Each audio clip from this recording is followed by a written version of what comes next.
Thank you very much. This is very beautiful, I must say.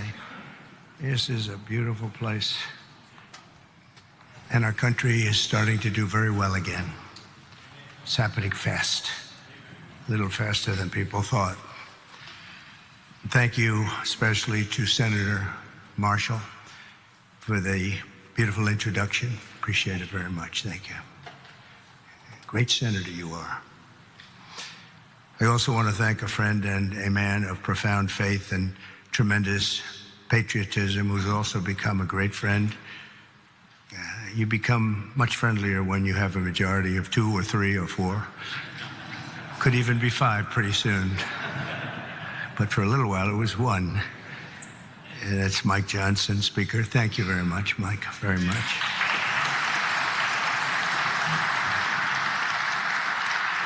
And thanks as well to somebody who's doing a fantastic job, Senator Thune. Thank you very much, Senator. It's not easy. It's not easy. It's really great. And Leader Scalise, Steve, wherever you may be, I think you're here someplace. There he is, a brave guy, too. A brave guy, I always say it. And Senator Chuck Schumer. Chuck, thank you very much. Thank you. Senator Hassan, thank you very much. Thank you, very nice to see you. Congressman Jeffries, thank you. And many other very distinguished leaders in the room. It's a great group of people.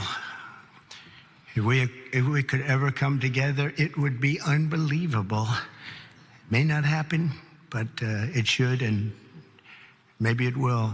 From the earliest days of our republic, faith in God has always been the ultimate source of the strength that beats in the hearts of our nation. We have to bring religion back. We have to bring it back much stronger. It's one of the biggest problems that we've had over the last fairly long period of time. We have to bring it back. Thomas Jefferson himself once attended Sunday services held in the old House chamber on the very ground where I stand today. So there could be nothing more beautiful than for us to gather in this majestic place. It is majestic, and reaffirm that America is and will always be one nation under God. At every stage of the American story, our country has drawn hope and courage and inspiration from our trust in the Almighty. Deep in the soul of every patriot is the knowledge that God has a special plan and a glorious mission for America. And that plan is going to happen. It's going to happen. I hope it happens sooner rather than later. It's going to happen. And it's His hand that guides us every single step of the way. And all of you and the things we have to do is to see the defining role that faith and prayer have played in the life of our nation. And you just have to look at this building, and you can look at each other.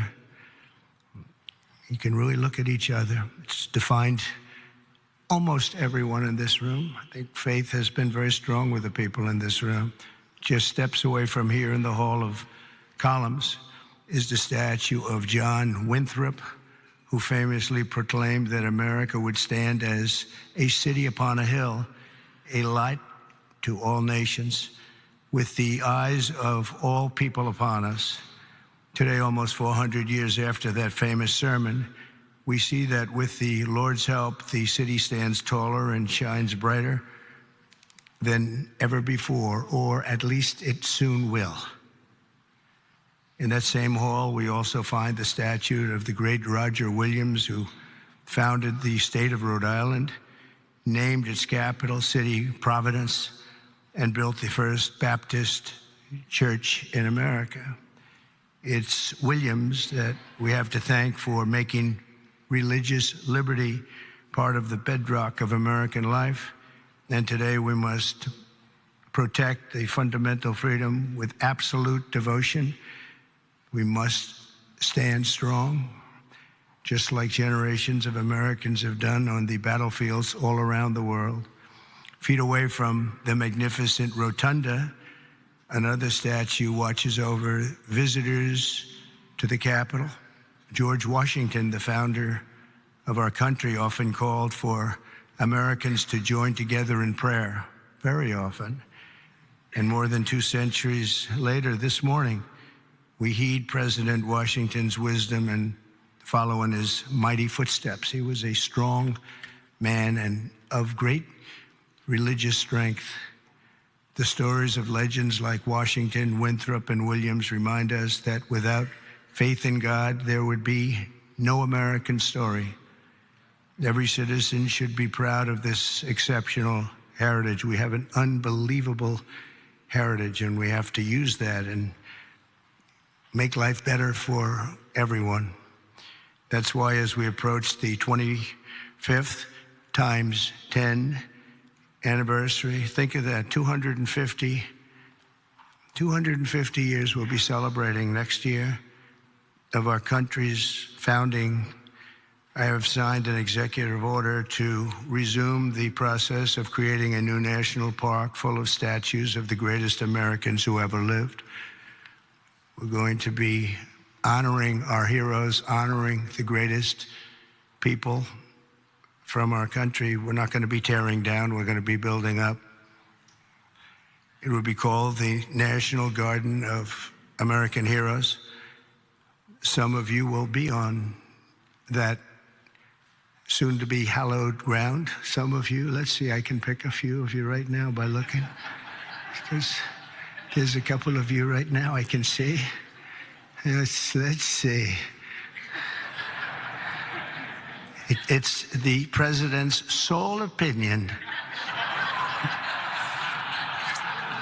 And I've given myself a 25-year period. And then somebody else. By that time, it'll be very, very built up. No, it will be something very special. And I hope that Congress will fully fund this wonderfully unifying project at the first possible opportunity. It's not going to be a lot of money. It's going to be very important, however, so that more of our people can be inspired by the faith and courage of patriots like those who we honor in these halls. One of the incredible Americans whose memory my order will celebrate is also recognized with a statue in the Capitol representing the great state of North Carolina. And that's a man known who everybody loved, Reverend Billy Graham. He was something. My father used to take me to watch the Crusades. He would take me to Yankee Stadium. I remember it so well. I remember it more than I remember any Yankee game, and I've seen a lot of Yankee games. Can you believe it? And Billy didn't have a bat, so, you know, it was just pretty good. It was amazing. You'd have 60 or 70,000 people, and they loved him. They loved him. I saw him with Franklin. I don't know if Franklin's here. I just don't know, but I've gotten to know Franklin. He's done a great job with helping on tragedies and problems like in North Carolina, California. He's always the first one there. The work he does his father's very proud of him, I can tell you that. But Billy Graham was very special.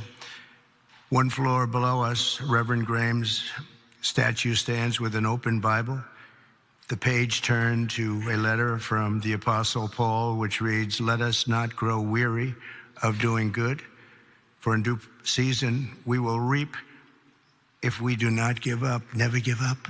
Never, ever give up. You can't. How about me? If I would have given up, I would not be here right now. Who the hell knows where I'd be? It might not be a good place. If it was up to the Democrats, it would not be a good place at all.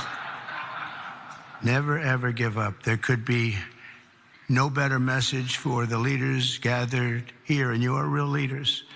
And we must never give up, and we must never grow tired. We must never grow weary, and we always must practice good.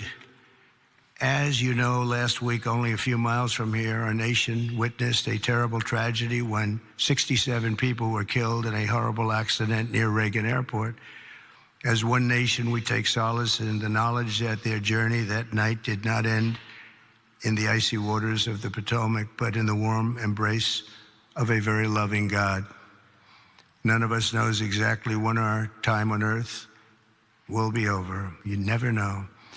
a truth I confronted a few short months ago when there was an incident that was not fun. It was not a good thing. But God was watching me. The chances of me being here, my sons are shooters. They're really good shooters, Don and Eric. And they said the chances of missing from that range with that gun are, Don equated it to a 1-foot putt. That's pretty bad. 2 feet I can see missing, but 1 foot you can't miss. It was the equivalent of a 1-foot putt is what he told me. He said, in fact, he gained some religion. He went up 25%. And if you know him, that's a lot. But he said there had to be somebody that saved you, and I think I know who it is. And he looked up, and I said, "Whoa, Don, you've come a long way." He's a good guy, but my 2 sons just really couldn't believe it. Had I not turned that right turn just at that time, and the audience, 55,000 people standing this way, there were just a few people in the back on the bleachers. There was nobody over there except for my all-time favorite chart in history, a chart on immigration. Immigration saved my life, see? So we're going to be good for immigration, okay? But had I not made that turn, boom, and quickly, it was almost as though a deer bolted. You know, they say the only way you miss when you're a good shot is if it bolts. I bolted. I turned to the right to look at the chart, and I said, wow, what was that? What was that? So you never know, but God did that. I mean, it had to be. The chances of turning, there's no reason to turn to the right. You know, the chart is rarely brought down. I brought it down maybe 20%, and 20% of the time. And it's never on my right, it's always on my left. And it's always at the end of the speech, never the beginning of the speech. And if I was a little more than that 90-degree angle, it would be no good. And if I was a little less, it would be no good. It had to be perfect. The thing went right along the edge. It didn't affect my hair. Can you believe that? Might have touched it, but not where it counts. Not the skin part. But honestly, it's a mirror. It changed something in me. I feel even stronger. I believed in God, but I feel much more strongly about it. Something happened. So, thank you. Thank you. But that event, like the tragedy last week, should remind us all that we have to make the most out of every single day that we have. Who would think that you're in space and 2 things collide? The odds of that happening are so small, even without proper control. We should have had the proper control. We should have had better equipment. We don't. We have obsolete equipment. They were understaffed for whatever reason. I guess the helicopter was high, and we'll find out exactly what happened. But the odds, even if you had nothing, if you had nobody, the odds of that happening are extremely small. It's like, did you ever see, you go to a driving range in golf and you're hitting balls, hundreds of balls, thousands of hours. I never see a ball hit another ball. Balls going up all over the place. You never see them hit. It was amazing that could happen. There was a lot of mistakes made, and it should have never happened. But regardless of that, it's amazing that it happened. And I think that's going to be used for good. I think what is going to happen is we're all going to sit down and do a great computerized system for our control towers, brand new, not pieced together, obsolete like it is land-based, trying to hook up a land-based system to a satellite system. And the first thing that some experts told me when this happened is, you can't hook up land to satellites, and you can't hook up satellites to land. It doesn't work. We spent billions and billions of dollars trying to renovate an old, broken system instead of just saying, cut it loose, and let's spend less money and build a great system done by 2 or 3 companies, very good companies, specialists. That's all it is. They used 39 companies. That means that 39 different hookups have to happen. And I don't know how many people have of you are good in terms of all of the kind of things necessary for that, and it's very complex stuff. But when you have 39 different companies working on hooking up, different cities had different people, you need one company with one set of equipment. And there are some countries that have unbelievable air controller systems, and bells would have gone off when that helicopter literally even hit the same height, because it traveled a long distance before it hit. It was just wouldn't stop. It was, follow the line. But bells and whistles would have gone off. They have them where it actually could virtually turn the thing around. It would have just never happened if we had the right equipment. And one of the things that's going to be, I'm going to be speaking to John and to Mike and to Chuck and to everybody. We have to get together and just, as a single bill, just pass where we get the best control system. When I land in my plane, privately, I use a system from another country because my captain tells me, I'm landing in New York and I'm using a system. I won't tell you what country, but I use a system from another country because the captain says this thing is so bad, it's so obsolete, and we can't have that. So we're going to have the best system, and a lot of money, but it's not that much money.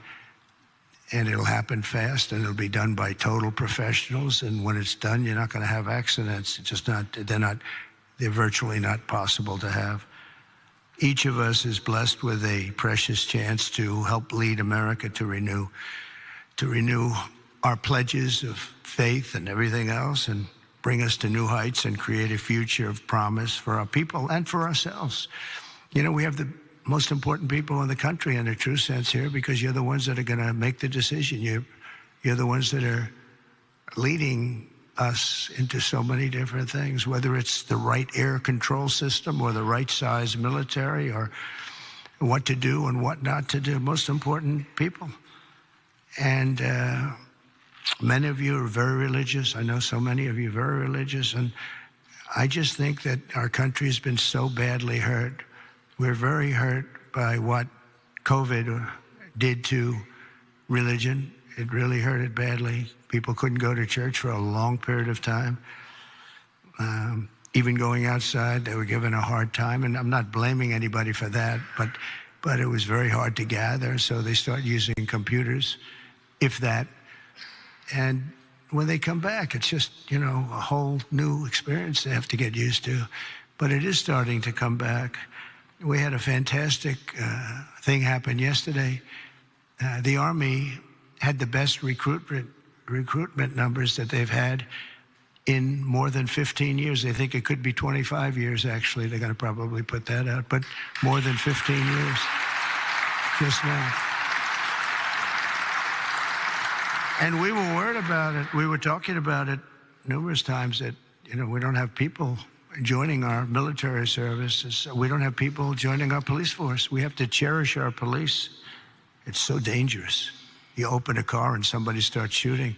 They have blackened windows. You don't even have any idea who's in the car. Oftentimes they have the dark windows, which are not, in theory, supposed to have, but they have them. The door opens and a gun is pointed at your face, and you can't do a thing about it.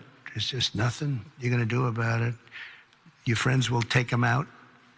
It's happened so many times, but it's such a dangerous thing. We have to cherish these people.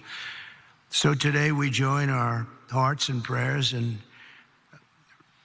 recommitting to putting our country first. We have to put our country first, making America stronger and greater and more exceptional than ever before. And we have to make religion a much more important factor now. We have to make it an important factor. And if we do that, our job is just going to be much easier. It unifies people. It brings people together. Democrats are going to be able to have lunch again and dinner with Republicans. And I remember just as growing up, I'd see, I revered senators and congressmen or something very special, but they were out to dinner all the time. We had an old congressman, maybe some of Cy Halpern from Queens, and he was a friend of my father.